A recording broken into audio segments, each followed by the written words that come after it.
Welcome to the Virtual Memories Show. I'm your host, Gil Roth, and we're here to preserve and promote culture, one weekly conversation at a time.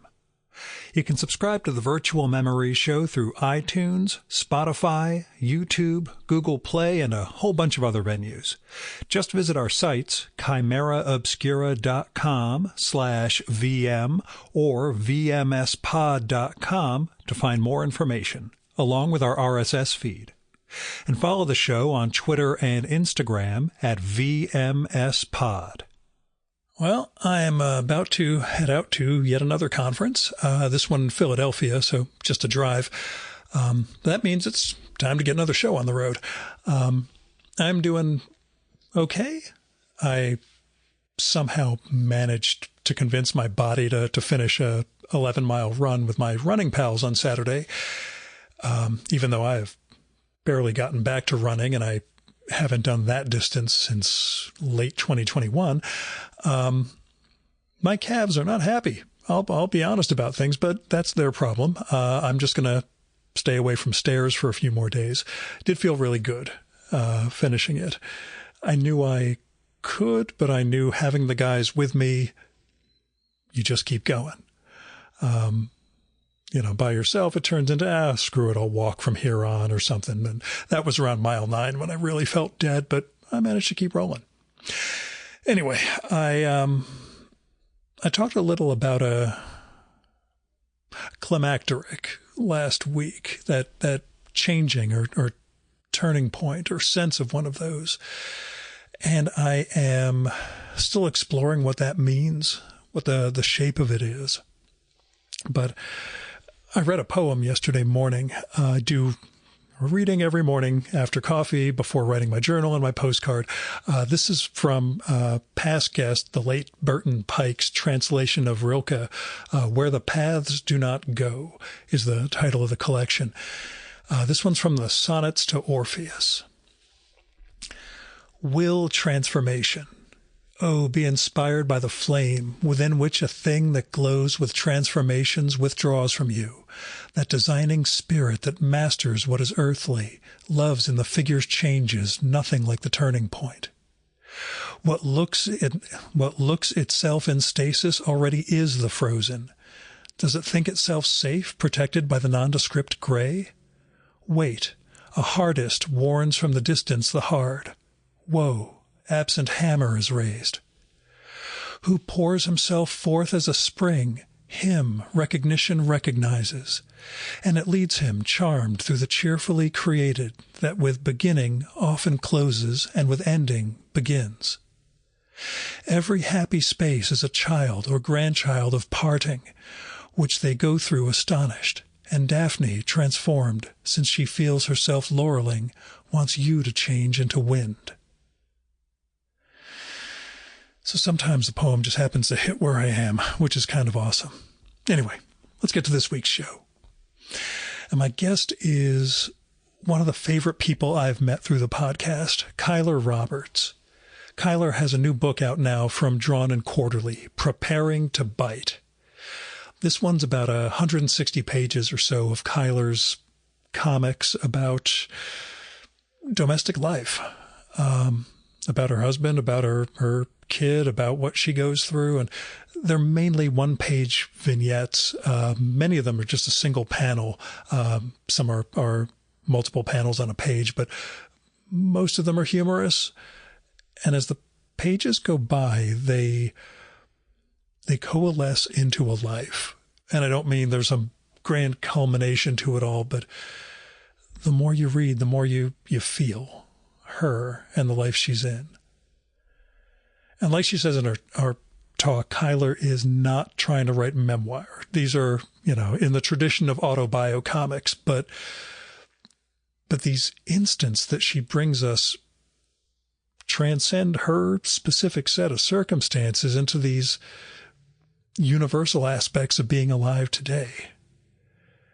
And this book, Preparing to Bite, comes after she kind of publicly quit making comics, which she has done before.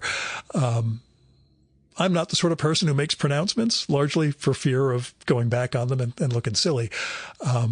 But if that process works for her to withdraw from comics for a while, to tell herself and to tell the public, her reading public, I'm out, more power to her. In the years since we first recorded, Keiler was diagnosed with multiple sclerosis, and everything else and everything in that span sort of an adjustment to the reality of that disease. And we go into that a bit in this episode, as well as other parts of life and things that have changed since we first got to know each other. In this case, especially perimenopause. All of this stuff can make someone put comics and art making on the back burner, along with family, COVID, all the other stuff that's happened and that's changed her life. Luckily for us, Keiler has a friend in cartoonist and past guest Carl Stevens who encouraged her as she started to get back to comics. And she's always been taking the notes that could lead to comics and having that on hand, she was able to get started again. Carl even draws one of Keiler's stories for Preparing to Bite, along with a one-pager of his own. And it is weird to see his finely detailed style, like one page away from her simple but perfectly composed pages. But it all adds up to a fantastic book. And there's this thing I want to try to get across to you that I hope comes through in our conversation. For all the adversity and the other stuff Keiler has gone through, the impact of MS on her life and her family, what it means to try to make a living as an artist or try to get by as an artist in this world. Even when she is talking about negative stuff, when we talk, her desire for life just burns through every sentence. It just comes to the surface of everything. Her engagement with this world.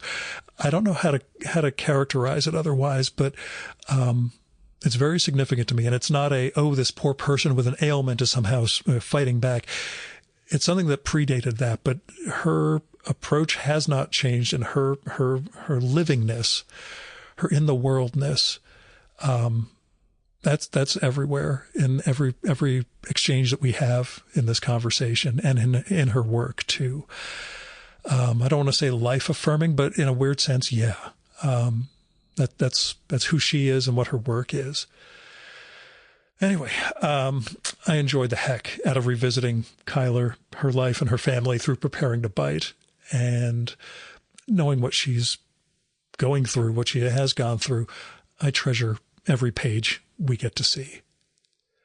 So go get Preparing to Bite and check out Keiler's previous books, like My Begging Chart, The Joy of Quitting, and Creepy, especially Creepy, she brings up, all from Drawn and Quarterly.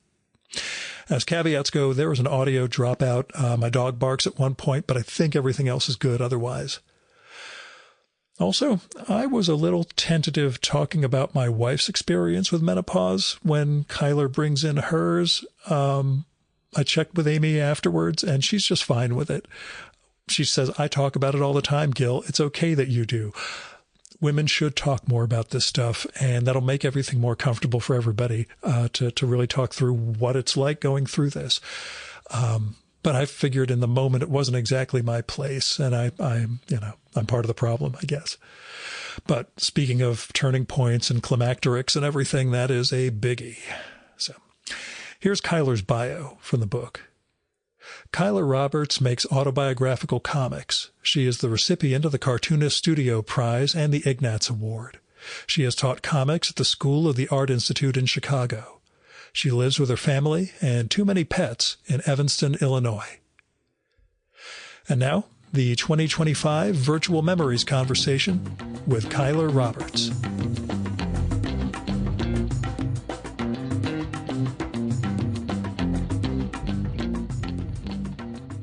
I guess to lead off, What brought you back to cartooning this time? That's a good question. And what will bring me back next time? That's the one I want to know the answer to. I mean, you do have a moment where your husband asks, how many times have you quit now in this particular book? But I'm not going to go that far with it. But yeah, you've kind of finished. Well, go into the story. Tell me about coming and going with comics. I don't know. I think about this all the time. I have spent all this time talking about it. Every time I tell somebody about it, I realize, that doesn't really seem like it. It's like a big mystery, things happen. And then all of a sudden it's like a door opens, like my thoughts and feelings just like completely change. I don't know if I have to be like in a certain mindset. And it's not predictable. Like somebody could say something, like something really frustrating could happen. And then you feel like defeated, criticized, rejected, humiliated, whatever. And you think, I'm done, never comics. That's a terrible, toxic thing to do. It's not always even that. Like sometimes somebody will say something really nice about one of my books and I'll think, well, never again. So I got really jealous of this person that I barely know. And there are certain people that you watch them, and I can't even pinpoint it. It's not necessarily charisma, but there are people who seem like they have like a very full life, like they carry it around with them. And I think it's maybe just because they're like really engaged, or maybe, like this person in particular had just gotten, a PhD and was starting their career. And, had like... Okay, so thank God you're not subtweeting me this whole time. I feel good about that. Okay, I'm not what? Sorry. I'm not what? What are you? Subtweeting me. You're not, criticizing me as part of this. Okay, go on. Why would I be? You personally have not caused me to quit or start yet. Thank God. But it was just like a new person with like a fresh life, in their 30s and starting out, and seemed like they had all this momentum. And I just was so envious. Like I had been feeling for years like I wasn't a person anymore. Like I was just a, shell of emptiness, and had no energy to do anything, and was like never keeping up. And I couldn't like, whatever, things were shitty, MS and whatnot. And then I just thought, I don't care how much I hate this process, how hard it is. I have to do something that feels like it's mine, just like something that I'm capable of. And I'm really, really happy that I finished the book, but it still felt kind of like I was doing like I think I solved that problem in a very superficial way. It still didn't make me feel like my life was better, or I was like a complete person, or, had any more like, richness in my life or whatever. I have been doing like a lot of really dumb craft projects and like really chaotic things, things that are kind of like very kitschy, like things that nobody would mistake for art. And I've been really happy with that. And I've also been like reading books and watching shows, like getting more into things that when you do them, you get lost in them, or you feel like they're like your own thing, And I've been, so I've been doing like so much of that stuff for, years now, sort of climbing out of like the hole that I was in, and like if I might start doing comics again for sure. I probably will, because that's what I tend to do. But I think I just like, there are two parts of me. There's like the part of me that like never wants to do comics again. And there's the part of me that like is capable of doing them. And I feel like those two parts of myself like fight each other all the time. Like when I'm in one part, like it's like I backstab the other part, talk about how much it sucks. And I would like to find a place where I can like take all this like crafty, kitschy, manic shit that comes out and take comics and like maybe let them like coexist a little bit, like change my comics in some way to kind of like reflect this like attitude I've been cultivating. I don't know if it'll ever happen. It doesn't matter. It's just something to think about. I get you. It's something I've been wondering about, the other modes you work in, whether it's the painting, the knitting, and other areas, whether that's, I don't want to say substituting for comics, or just kind of letting the creative mind kind of lie fallow while the active mind is making something. If that makes sense. Don't think about it too much. It's okay. Well, here's a big, comics is,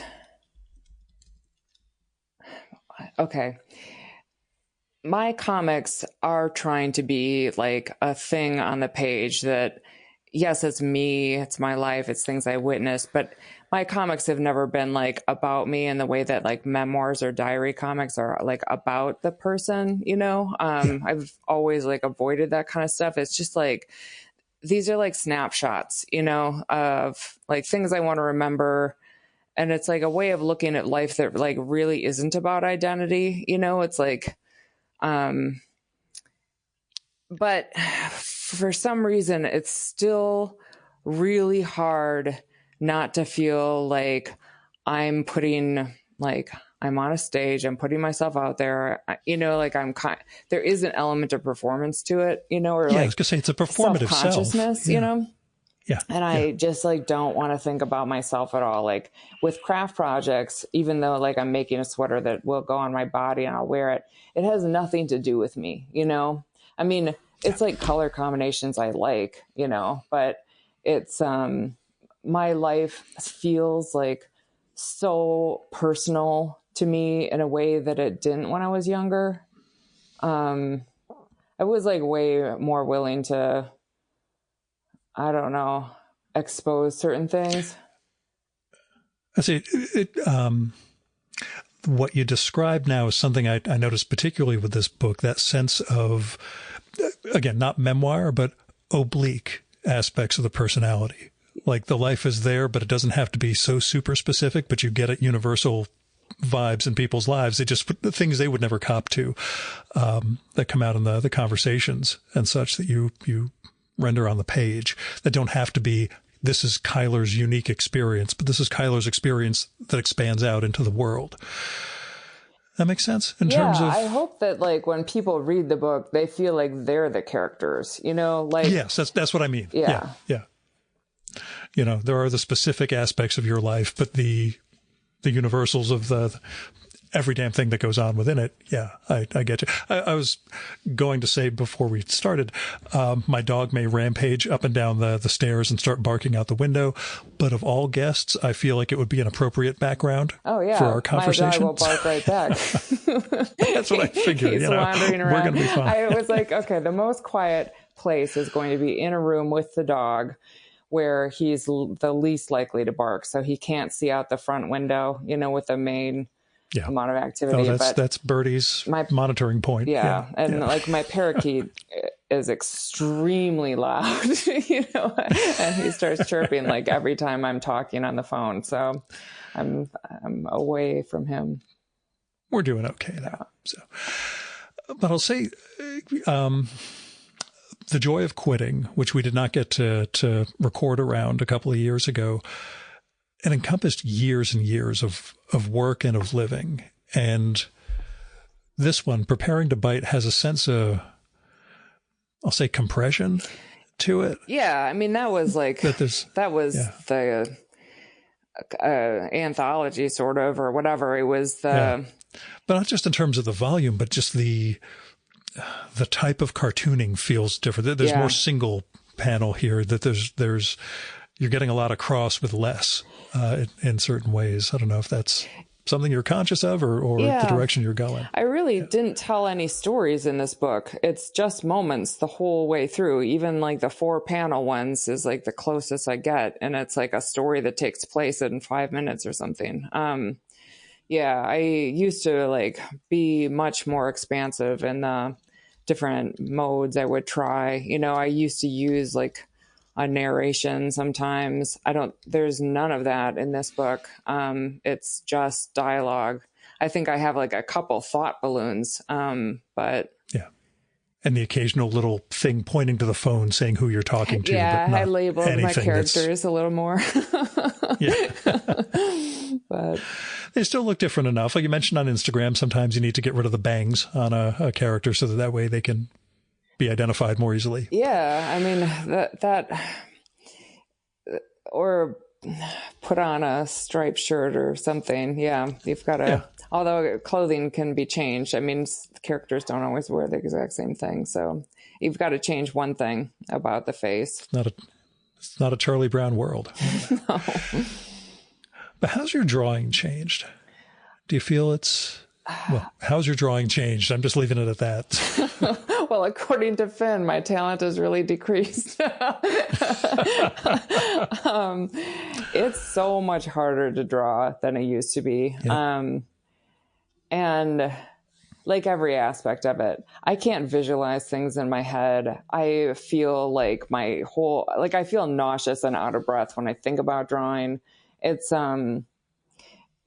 like the way I feel about physical activity. Like I can't run at all. Like I can't even think about it, you know? If the, street light is changing or something and there's, 5 seconds left, I'm like, well, I'm just going to stand here for 4 minutes. I'm not going to try. And that's just how drawing feels. It's like, if I just like if somebody tricked me into it was like, describe this dress, and I'll think, well, it'd be easier just to draw it. I could do something like that. But I don't know. It's my coordination. It's just like, it's the mental act of it that is so much harder. Yeah. And that's been progressing with the MS? I guess. Or has that been? Yeah, that's been progressing. But other things are easier. Like I can talk to more people. I don't have social anxiety anymore. Yeah. Which feels pretty freaking great, I have to say. When did that change? What's that? When did that change? It changed. I don't know. It did change with the MS. Because I'm too tired to have it. Like that's the only thing. Like I was at an event, like when I was still, trying to live my life, the way, without making major changes. I went to some comics event and did a reading, and it was like a huge room full of people. And Scott went to the bathroom, and like I knew people there, but I wasn't with anybody except for Scott. And those situations used to be really hard for me because like, even if you know somebody, if they're like with a group of 5 people, you have to like go across the room and like break into their conversation and then like be introduced to the people that they're, like it's awkward. It's like a little awkward maneuver. And if you know people, then you're also not invisible, like I was performing. And so, there could have been people who like know of me or know me and see me like sitting there like awkwardly alone in this place where like I should be able to talk to people. And I just sat there and I thought, well, okay, I'm old enough now that like I know how to join a conversation. I can walk over to any number of people and just like, it'll be fine. I'll just get into it. But then I thought, or I could just sit here alone for 15 minutes. And that would be fine too, because I'm sitting. And I don't care anymore if people think like, oh, she doesn't have any friends. It's like, I need a break, I get you. Yeah. It's seeing how we've changed over years. There are things I do now that I'm just, again, in the social environment and such, it's just, wow, 15 years ago, this is not the person I was. I sort of get the reasons some of it changed, but the lack of familiarity with who I was then is kind of disconcerting, I guess. What part which is me of speaking yourself vaguely, do you miss? I can, well, not miss. It's just the public speaking being one of the key items. The fact that the show and my day job now means basically on Tuesday I have to give a 25-minute presentation, then moderate an hour-long panel. I have no notes or anything like that, and I know I can do it just fine. I can just roll out of bed and basically do both of those things perfectly well. 10, 15 years ago, I would have been scared shitless and writing, incredible amounts of notes for this stuff. And I know I've gotten better at it just through performance and repetition, but I think there's a degree of kind of personality getting weirder or getting different than I used to be. That's part of it. But, there's also we both have, health stuff. Mine is weirdly less of an issue than yours. But there's a sense of which that kind of changed the way I approach the world, approach people, and am more willing to sort of dive into some situations than I may have been before. Before I thought I was dying, and turned out that I wasn't dying. We'll put it that way. But this is me prattling on at length instead of talking about your comics. But It's okay. I mean, I haven't kept up with everything. And I mean, you are very, very prolific, and I know you document your. You're a super active person, and you exercise like an insane degree. You're still not dying, right? No, not at all. Well, I'll find out on June 3rd. That's my next check-in. But, apparently, no, I'm perfectly fine. I just, in the last 4 years, I've turned that into the, you should probably live more, which is a strange thing it's a strange tension to work through, given everything else I was already doing, the proximity or geography of my life, etc. Let me tell you, Gil, living more and doing more are not the same thing. I mean, I do so much less. There was somebody, I know this is not like a real figure because you could never possibly like measure this, but somebody said MS makes everything 5 times harder or 5 times more work. Mm-hmm. And I think that actually is like probably quite accurate for a lot of things, and I guess you could measure it by like, I used to walk 5 miles and now I walk 1 or something. I mean, that's not what I used to do or do now, but, I used to be able to read for, a much longer amount of time. And now I read for 10 minutes and I fall asleep, or something. So I just have to like do things in tiny bits of time. But I don't know. I mean, it's like, I feel like my life is way more satisfying than it was during a lot of periods where I was like very, very busy. Yeah. In terms of really making the most of the time, or just, again, like you say, living as opposed to doing? I think the pressure to make the most out of everything is like not, I think that's just like another way of like being busy all the time. Like that can make you crazy. I think it's more like, I just like notice what things are like, and like I really know what boredom feels like. And I've gotten better at being bored. I've gotten better at being, in these different states. I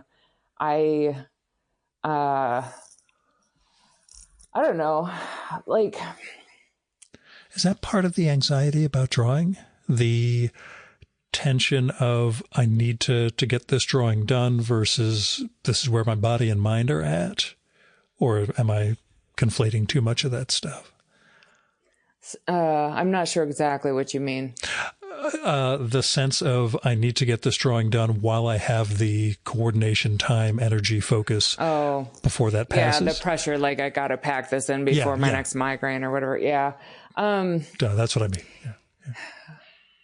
I don't know. I just feel like I get up, I make Finn's lunch, I make our breakfast, whatever, and like she leaves, and at 8:30, I am so tired. It's like I feel like I am definitely ready to go back to bed now, and it's like 8:30 or 9 in the morning, and that's like when the workday starts.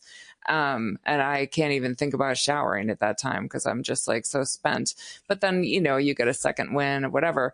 But if I tried to like make comics during that time, it would just be like devastating, and then that tiredness might last all day until she gets home. If I'm like intending to make comics the whole time, be like, no, I still feel terrible. No, I'm still like exhausted. Yeah. But if I think, okay, I'm going to lie down until I don't feel like lying down anymore.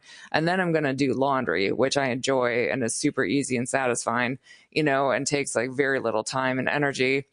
Then I'm up and I'm like sort of active. And then I could maybe like answer an email and just like step from like easy project to easy project, but I guess, it's like comics. It's not just the timing. It's just like, it's just too big. I don't want to get started, Yeah.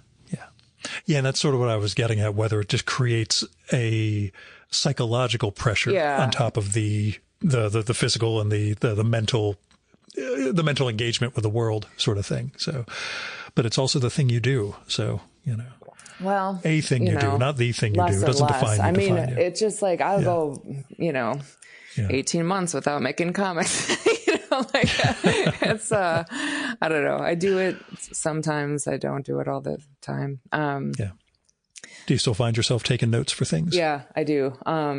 Because I want to have those notes just as a journal or as notes, no matter what, because I love going through them and remembering things that even only happened a week ago and I've forgotten, Join the club. Yeah. That's my morning journal practice is, wow, I thought that on Wednesday? Huh, that's interesting. It's Do you do it on paper or do you do like an app journal? I have the analog desk. I sit down at in the morning after I have my coffee, read whatever my extracurricular reading is, do that, write in the journal, write a postcard. Then I can go look at screens. But, I like having the tactile writing thing going on. Largely because it's unintelligible to anybody but me. So if anybody ever opens my journals, I'll never figure out what I was writing anyway. I'm just kidding. Actually, I'm not. It's pretty bad handwriting. I want my journals to be read. Scott asked me that recently because I've kept journals for years and years and years. And I try to make them entertaining. Like they're not, they're not like, oh, I'm depressed again or whatever. They're just like a photo album, of these like little moments. And so I said like, I hope Finn like wants to read them, when I'm dead or whatever. And then I heard him go downstairs and talk to her about them. And I couldn't hear exactly what he was saying, but I just imagined he was saying, yeah, we can read mommy's journals now, which is not what he said. And it's not what I meant, but I also don't care that much. I mean, I feel like I know Scott, he has like such a limited, attention span for like anything that involves me. He would open it and read, like maybe a paragraph and like, well, that was enough. I don't know. Has there been any shift in what he or your kids are okay with you writing about or doing comics of? I always show them stuff. I always have, but Scott, like in the very beginning, he said, I don't want you to ever write about an argument that we had, and I never really wanted to anyway, but I think that that's like such a good rule to not even do a rough draft on. And then Finn never drew any like specific limits. I think I'm really aware of like what might embarrass somebody, and I would never be tempted to I mean, it basically just like writing down Finn and Scott's like jokes, like every time they're funny. And like, why wouldn't you want somebody to, like repeat your joke to the world? I mean, I'd never make them look bad. Right. Yeah. Yeah. It's the, I'll say family sitcom vibe, but funnier and a little more bitter and arch, but I find it entertaining. So there's no bitterness. No, I know. There's the goofing on each other with the, I'm mad at you wherever you are. That sort of That's not bitter. That's loving teasing. I know. And that works. Yeah, that stuff I figure, you're not showing some deep dysfunction in your marriage or something like that. That's two people who've lived together for, we'll say too long. I mean, two people who've lived together for a long time. That's yeah. I did want to say, though, it's been like 4 years since we last talked. Yeah. And we'll say post-pandemic, even though we know we're never really post-pandemic. How have things changed? I know we talked about your health and everything else, but like things have changed a lot. How's this stretch of life going? I mean, I'm on disability now. I, had to quit my teaching job. It's been like, I mean, that whole process took years. It was 2021 when I, filed for all that stuff. Yeah, I think you had said you had stopped teaching when we last talked. Okay. Yeah. Well, I mean, like psychologically, it does totally destroy your ego, and maybe I'm better off now that I don't have one. Now that I'm just ego destruction's a goal for some people. I'm just a space filler in this world. But I don't know. I feel like as a space filler, I feel like I'm actually like very good at that job. I feel like I'm very good at going to the doctor. Like I stay totally on top of my stuff, and like doctors don't do it for you. They don't say, "Hey, remember to get your 6-month blood work done," or, whatever, like make appointments with your 12 specialists, and try to make them a year from the last one and all this stuff. Like I stay really on top of that stuff. And every time I have an appointment, like I get along with all my doctors and the nurses. Like I always make them laugh. I feel like I'm probably, like the best appointment of their morning, or, I don't know. I think my oncologist likes talking to me. Yeah. I mean, seriously. We get beyond my stuff and we just start talking. I think she actually digs that. Yeah. But, I think and they probably all their patients are great, but, I think it is like extremely easy when you have like, especially MS, like it creates like anxiety and depression and like this extreme bitterness, like it really wrecks your brain. Like, and I don't mean that you're sad because of all the physical stuff it's wrecking. Like it just like directly wrecks things. And so you feel like so angry, and so negative. And I feel like I've worked extremely hard on not just becoming, like a black hole for everybody else around me. And for myself, for my own sake, like I would lie down, and every single time I would be lying down and fatigued, like I would, like cry the whole time. And feel very, very negative, like everything, shame, anxiety, terror, like all those feelings that you don't want to have a lot. I mean, I don't hate the world, and I feel like this like model of disability is so much based on like overcoming it and, achieving something. And I don't want people the fight. You're fighting it. Yeah, that's one of those things I always get. I'm like, there is no fight. If you want to fight it, you will lose a battle every day of your life. You will just be a big fucking loser.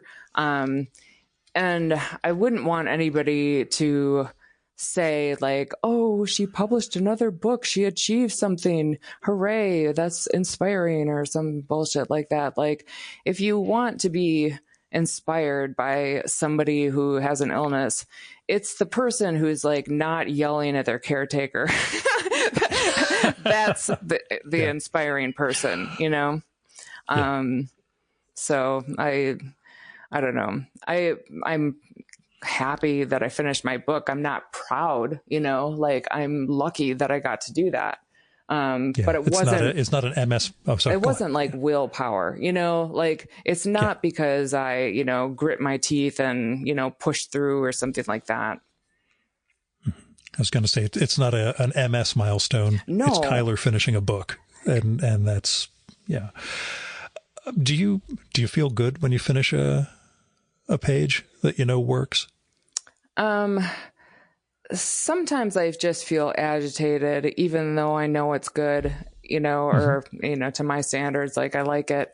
I often just want to, you know, put it away and go back to the couch. But then like, I feel good about things later, you know? Okay. Yeah. Yeah. In my drawing world, it was after the elves have come in overnight and cleaned stuff up. Oh, that's nice. They're helpful. Oh, this actually looks better than I thought it did yesterday. But yeah, I mean, you're turning off the worker and the judge and whatever. Yeah. So back in, I'm going to say 2023, I think, I was visiting Carl Stevens in Boston during a conference I was up there for, and he said, Keiler's drawing again. And we talk every week. You know, and this was the big thing. And I said, I'm not going to say anything to her about this because the two of you have a communication and correspondence, and you shouldn't be telling me this sort of thing. I'm just going to wait to see what comics she makes, but that's cool. You should be telling me this sort of thing. Carl can tell you anything. But yeah, he's allowed. He was so free excited. reign. Everything Carl says is completely...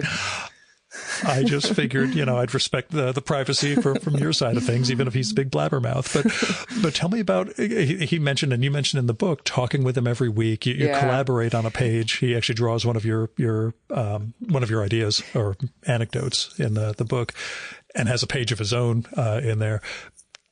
Talk about that, you know, what that relationship did, whether it helped with cartooning. Oh, yeah, for sure. And, I mean, Carl, like, really thing. is the only reason I would have finished the book and that I would ever even think about comics again. Like, he's one of my best friends. And, you know, he is so, like, everything I tell him, he'll say, oh, that's great. I want to do that. So even if I say something like, I quit comics, I'm making these like stupid, you know, collages or, you know, a pom-pom wreath or something, he's like, that's great. You know, that's so cool. Supportive. But I think it's also like, I don't know.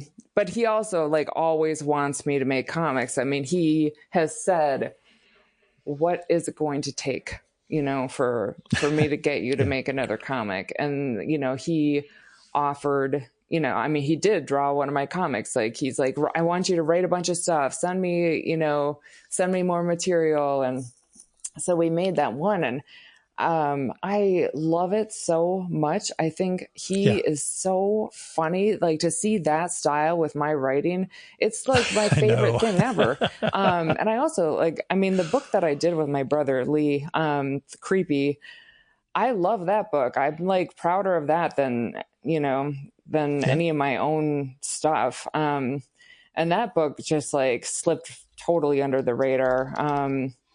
You know, like this to anybody who's listening to this podcast. I've got a copy of it. That's the book to buy. It's still available. It was the same thing. It was around the time that The Joy of Quitting came out, and that was one of those, we could do a double podcast. We ended up doing 0 podcasts. And so I felt kind of bad because I enjoyed that one too. And I've got it sitting right here on my desk since I have my little Keiler collection set up. I appreciate it. Yeah. At that time, I was really like, I couldn't talk in public. I mean, I just, you know, I had to stay in the background. I get you. But seeing your story done up in Carl's incredibly, you know, detailed and sort of his incredibly detailed art style. How weird was that for you? I know it's you said the favorite thing you've seen, but yeah, it's really weird. I mean, it's really weird to draw my face and have it actually look like me. Yeah, I did find I don't want to say disconcerting, but it was so different. Yeah, having seen you and seen pictures of you and met you in person, and just seeing how well he renders, Keiler at rest. It was strange. Yeah, I mean, it's also just like really strange to see pictures of yourself sleeping. Yeah. But yeah, how much do you use photo reference in your drawings? You mentioned not very much. I mean, I guess I did start using.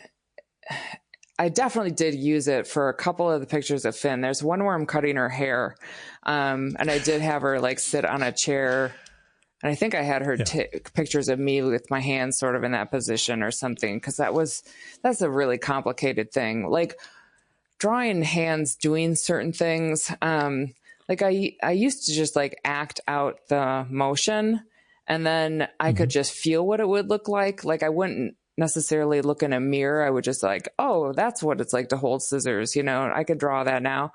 But it's just too hard for me. Now I kind of need like more help.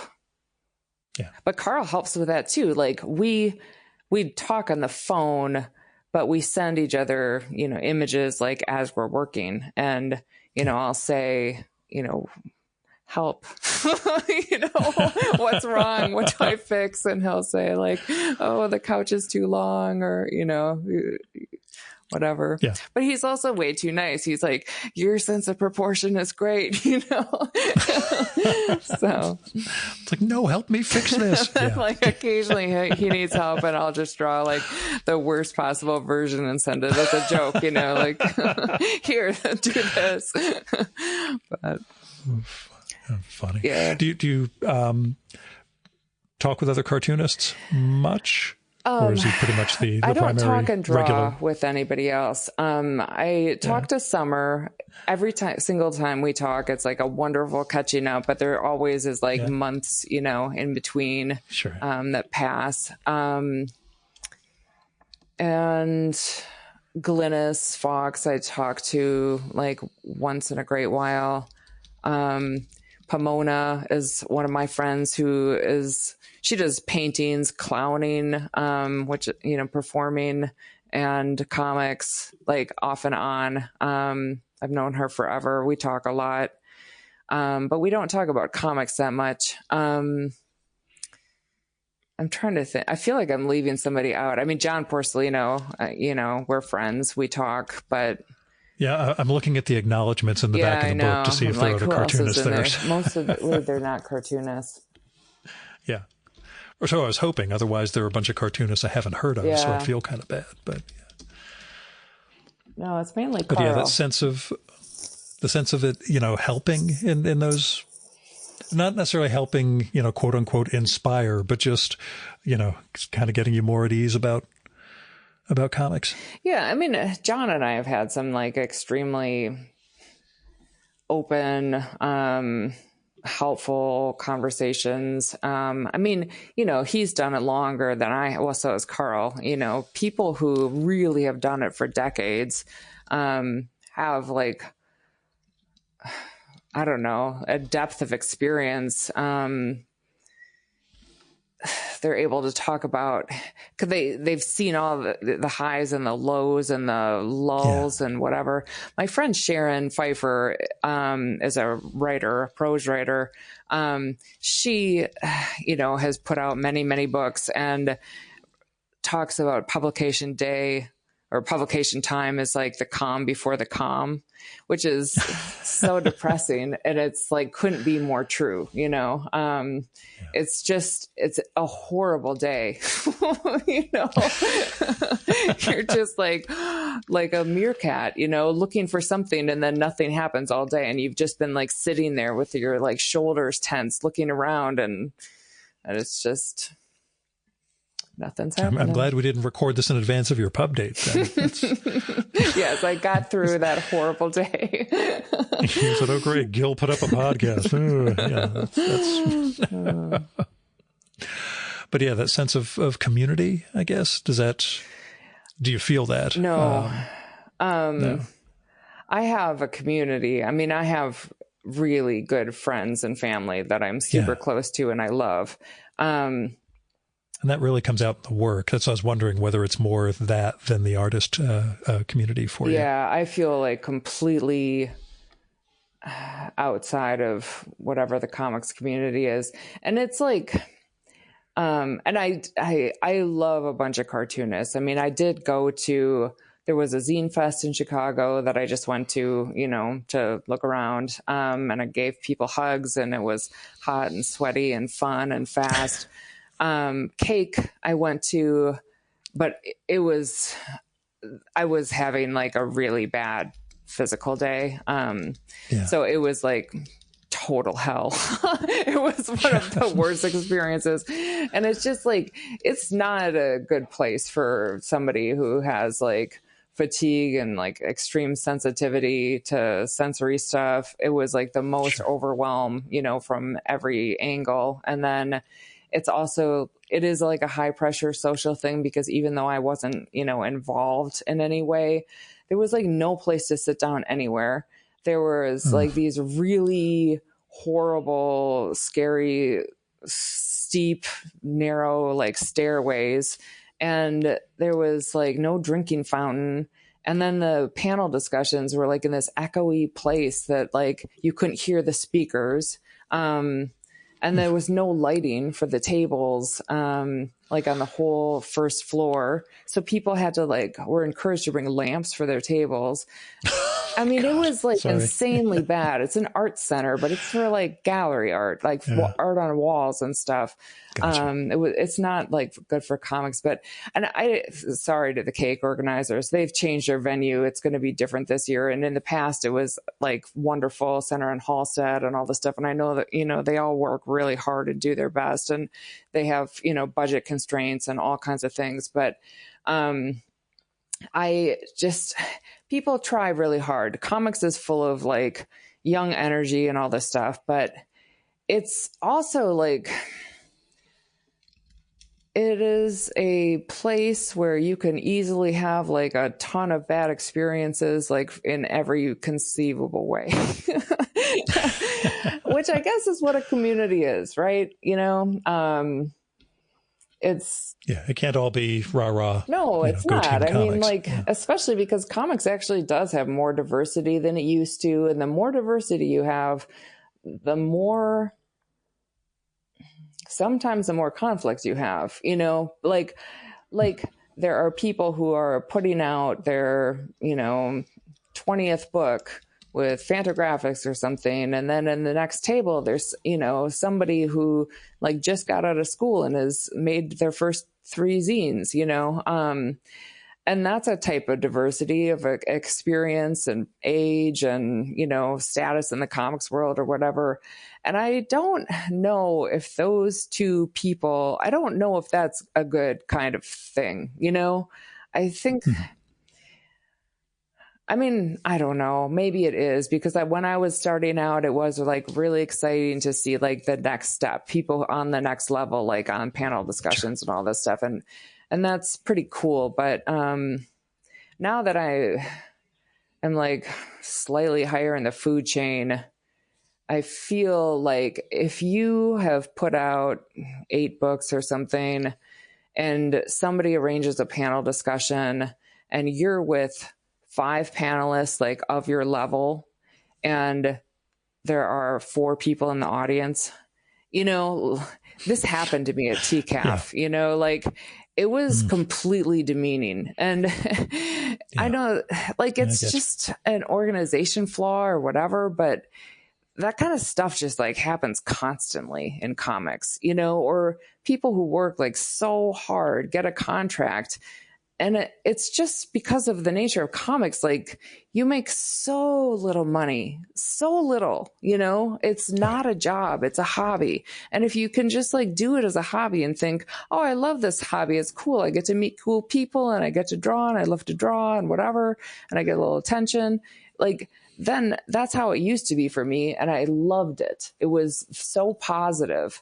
But now it's like, I really have like an energy budget, and to go to an event that's going to be like totally like brutal and grueling, to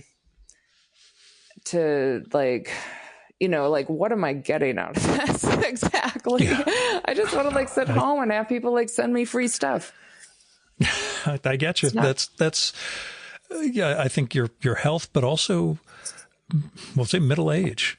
God. We don't have the energy we had at 25. Yeah, no, I know, but that's you regardless. Are not going through perimenopause. I mean, men cannot gripe about middle age. I'm living through that situation by proxy. Yeah. And yes, I'm aware of what I can and cannot relate to and share with her. Yeah. But yeah, it's one of those, there are aspects that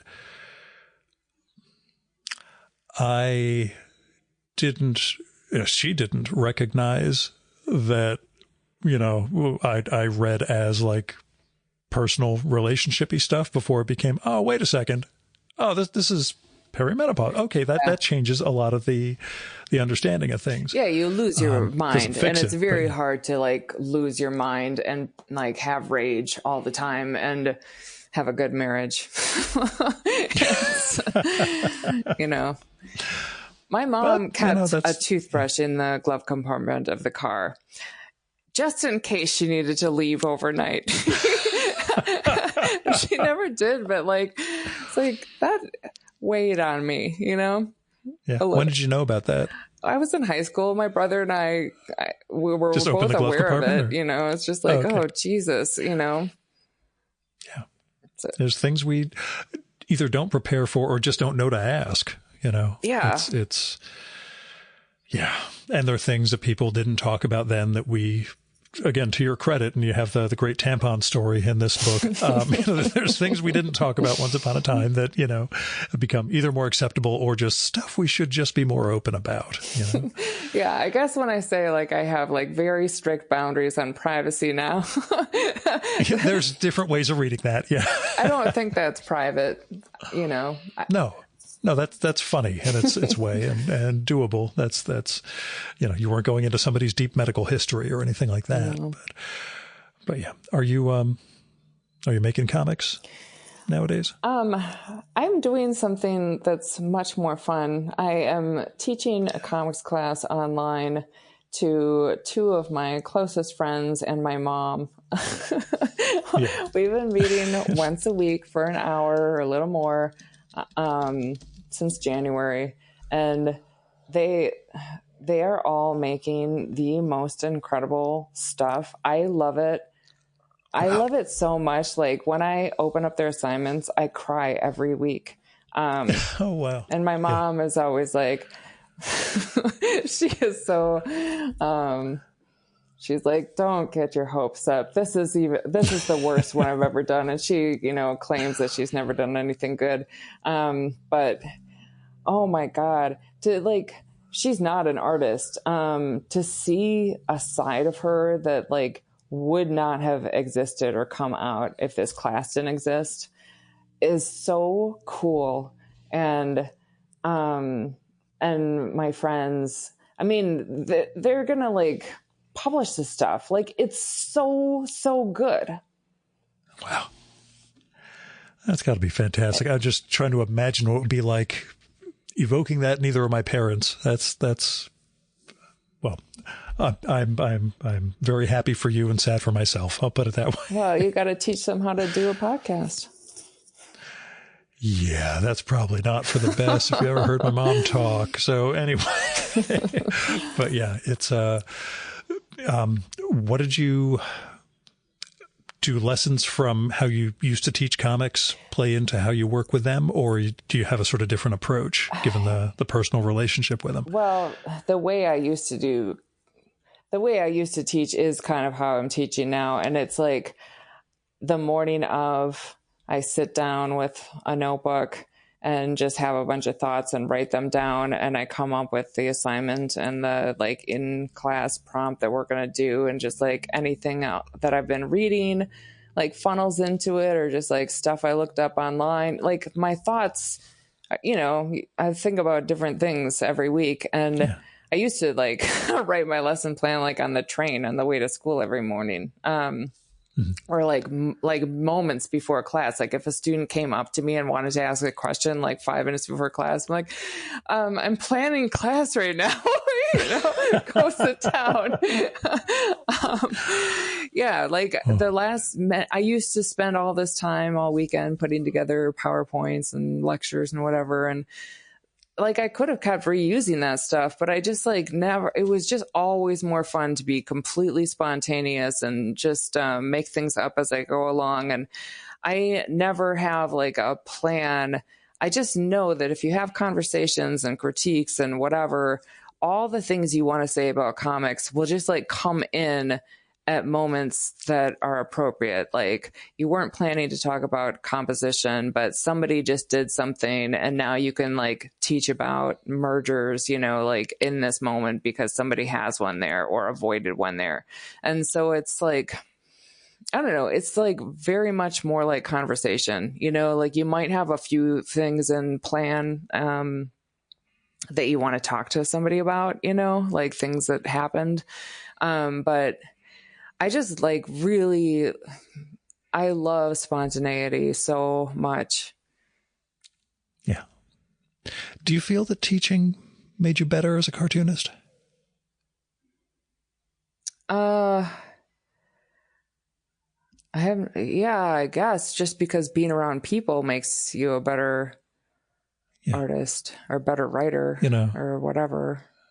Yeah, I mean, I know there's the time suck on the one side, but whether explicating, some of the technical aspects and, sort of feeding off of the stuff that, your students would make, whether it was your old teaching days or this group now.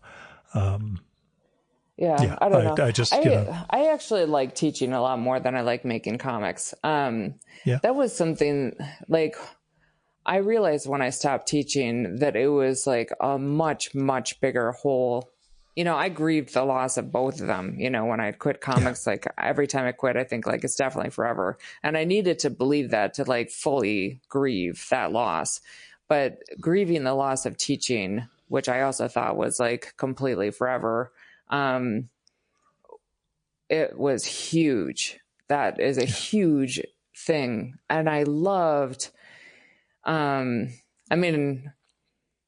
love like having a job and making money, just like sure, there's that part you feel of it. good at the end of the day. You feel like you deserve what you get and all that stuff.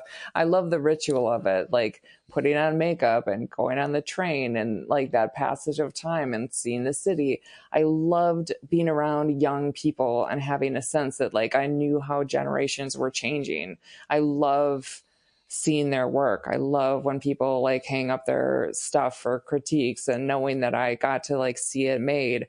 I love, meeting people that I would like having acquaintance type relationships, like I don't have acquaintances anymore,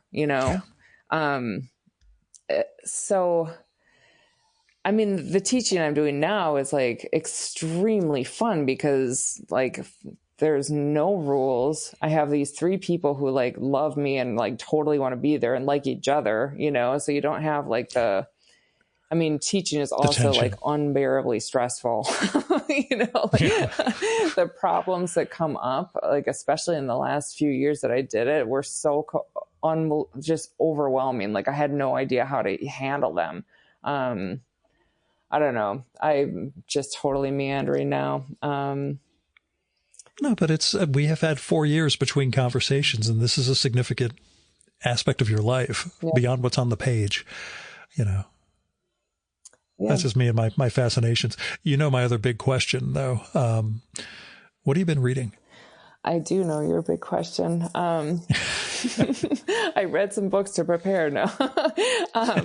Okay, well, I have an event Sunday. I don't know when this podcast is coming out. The event I'm debating putting it up this Tuesday because I have a feling we're just going to turn this one right around. But anyway, awesome. Do it. Sunday the 25th, I have an event at Secret World Books. And the Gail Brandeis is a co-owner.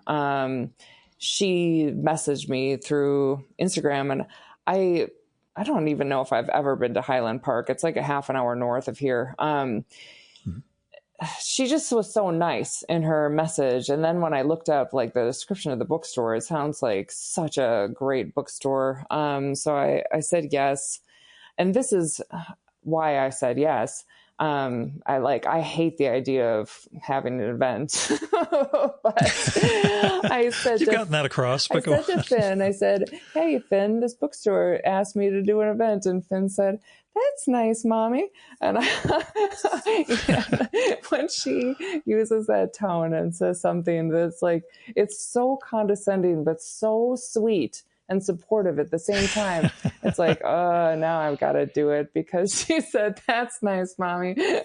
So I said yes. And then I told her I said yes. And then she said again, that's nice, Mommy. So I got it twice. So Gail is a writer. And so I'm reading her book. Her most recent book, she's, I think, come out with, I don't know, at least 8 books, Drawing Breath, and it's essays. And she's just amazing. Like, I can't wait to meet her. She's obviously like a extremely fascinating person, an intelligent writer. My friends, Steve and Sharon Pfeiffer, I mentioned Sharon, the calm before the calm. I quoted her. They did a pandemic project, called Storied Stuff.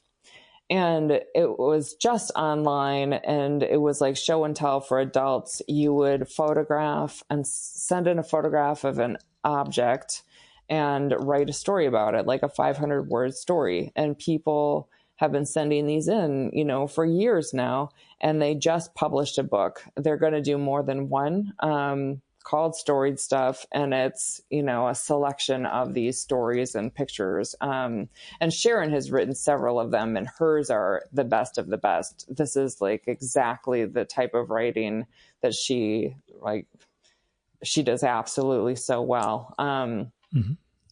And so that book is like the kind of book like you read, maybe like 5 of these stories at a time. You don't sit down and like maybe read the whole book. Sure. So I'm reading that, and I finished reading It by Stephen King. Yeah. Which is over 1,100 pages. And Carl and I decided a while ago we would have like our own little Stephen King book club. And then I had other friends. Like, I actually did like an in-person Stephen King book club. We read Holly, but then it sort of turned into other authors and stuff. But my friend Brian Cremens also reads like a ton of Stephen King. Anyway, Carl and I have read, several books, and he said he's going to read It. So that can be our next like book to talk about. I read, 300 pages or something of the actual book. And then I listened to the audiobook for the rest. And I rarely listen to audiobooks because I really like to not have somebody else's voice sort of in between. Like, audiobooks are such a performance. And they read with so much more inflection than, like I read in my head. Like, when I'm reading on paper, I feel like I'm like in the story. And when I'm listening to an audiobook, I feel more like I'm watching a movie. And I think both experiences are great. But anyway, it's 45 hours on audiobook. That's the point. And I did fall asleep a couple times, and I don't know for how long. So I did miss a couple scenes, but it's a crazy book. Holy shit. It's not, I don't know. I love Stephen King. I mean, I could just read his books for the rest of my life, and it wouldn't be bad. Yeah. I could just imagine listening to an audiobook, drifting away, and then waking up during a particularly disturbing passage and not knowing how you got there. I mean, that was guaranteed because they're almost all disturbing passages. It's like, wait, who's experiencing blinding, searing pain and blood dripping into their eye now? Oh, man. As long as it doesn't pervade into your dreams, I guess that's okay. Do you read his books ever? Funnily enough, pathetically enough, the only thing I've read of his is on writing. Okay. I know I should read his actual work as opposed to his writing about his work, but in the same vein, I'm currently reading Werner Herzog's memoirs, and I've never actually seen a Herzog movie. Seriously? So what are you doing? Yeah, I know. I know. Let me tell you. I know. Stop that book. Go watch a movie, and then I know. It's one of those things where I have this meta version of people's work as opposed to experiencing their work itself sometimes. Well, but yeah. But I read everything. So that's, what I do for my guests. My books only take like 20 minutes to read. So, but it's a joy. And like we said, it's, universal experience that thankfully I don't have in the particular, but, we've managed to go through this whole thing without our dogs freaking out. So that's also a good sign. Mine's asleep. I don't even know where mine is right now. I guess she's upstairs. Maybe maybe Amy is heading her away in the office or something. But anyway, I don't know if I've got a Chicago trip in my future, but I'm glad we got together for this. And I'm hoping we manage to sit down in person sometime. Probably not a festival because, I could only imagine you going through, another TCAF, SPX, CXC, that sort of thing. But anyway. I appreciate the new book, and I'm awfully glad we got to spend a little time like this, Keiler. So yeah, well, thank you so much. It was great to catch up.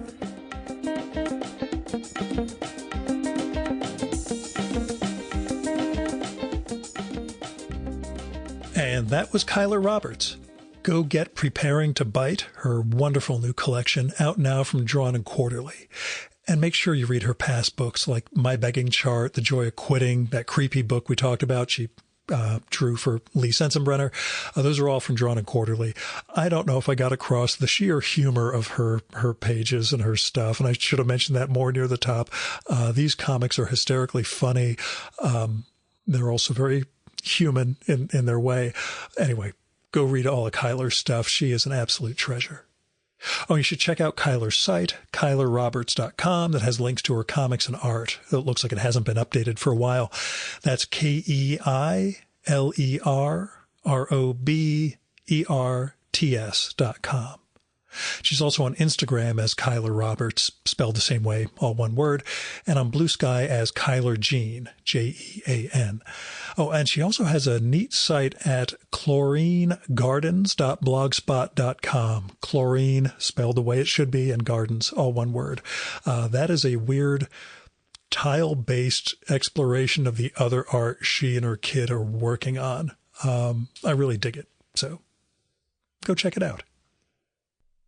Our music for this episode is Fella by Hal Mayforth, used with permission from the artist. You should visit my archives to check out my episode with Hal from the summer of 2018 and learn more about his art and painting. And you can listen to his music at soundcloud.com/Mayforth. And that's MAY4TH. And that's it for this week's episode of the Virtual Memories Show. Thanks so much for listening. We'll be back next week with another great conversation. You can subscribe to the Virtual Memories Show and download past episodes at the iTunes Store. You can also find all our episodes and get on our email list at either of our websites, vmspod.com or chimeraobscura.com/VM.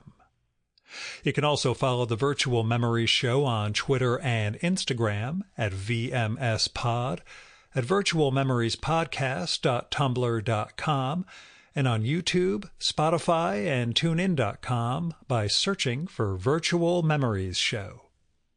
And if you like this podcast, please tell your pals, talk it up on social media, and go to iTunes, look up the Virtual Memories Show, and leave a rating and maybe a review for us.